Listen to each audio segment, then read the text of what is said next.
Alright, so the year's over now, and that means we have a year's worth of games to go back and look at. So, I played 5, here they are. Number 5, Nightmare Reaper.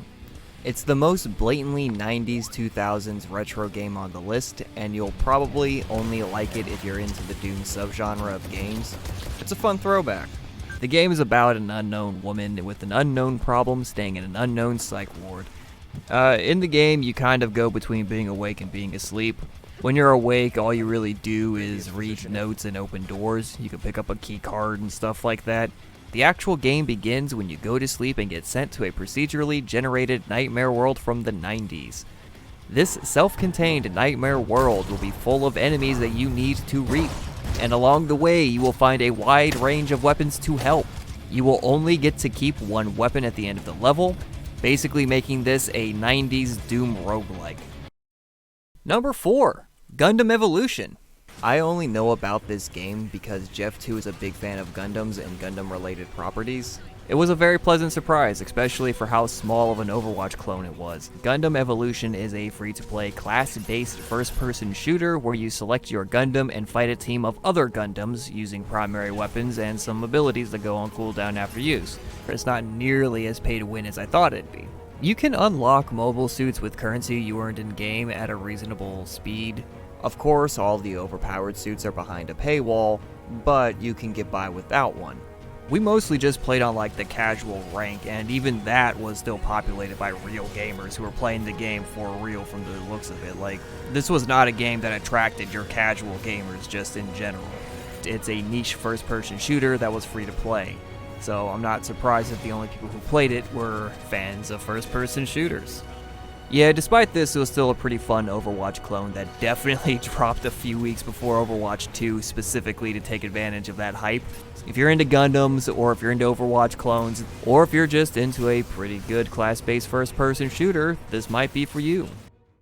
Number 3, Overwatch 2. Overwatch 2 is basically just a significant update for Overwatch 1, and I don't know why anyone is surprised by that. I don't know what else you could really do with that type of game.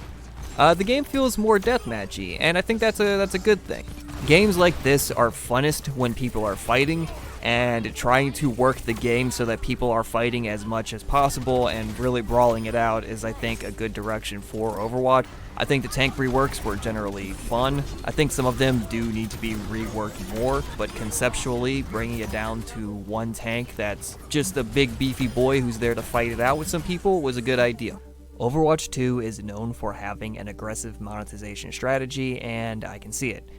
In fact, I'm not even sure it's legal. The skin packs are always on sale to make it feel like there's always a deal, but is it ever on sale if it's always on sale? No. They're charging $20 for a skin and they're pretending it's on sale. This is based on a real person and it costs around $12. I don't know how well the shop is doing, but I do know the game's been real popular lately, so we'll see how it goes. In general, it's still fun, and they'd have to fuck it up pretty bad to ruin it. Number 2, Rollerdrome. Rollerdrome is a bit of a sleeper that went under a lot of people's radar. You play as Kara Hassan, up-and-coming Rollerdrome champion. What is a Rollerdrome? It's a sport where we put a contestant on some roller skates, give them a gun, and have them shoot a ring full of house competitors who have nothing else to do. I love that the gameplay is designed to keep you moving. Things like having to do tricks to reload, or how health only drops after you kill someone. All these things really help keep the game going. The game is simple in the right way.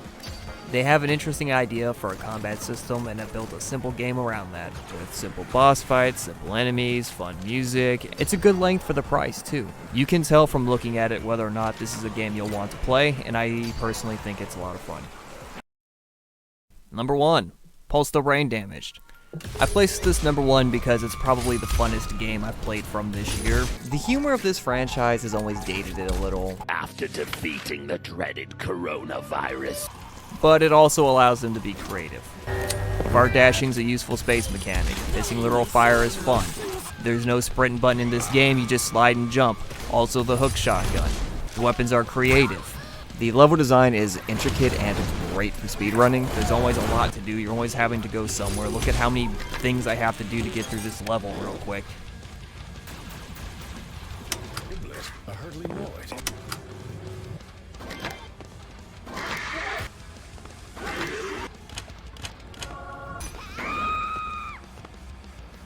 This game and its franchise is 100% a shitpost.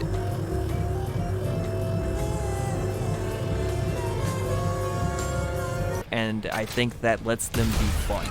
They don't need to take it seriously, so they can throw in whatever feels fun, and so the game's fun. This is probably the best game in the Doom subgenre that I've found so far. I really enjoyed this game, and I'd recommend you try it. Those are the 5 games I played this year, and I hope you enjoyed them as much as I did. We'll see you on the next video. That's good enough.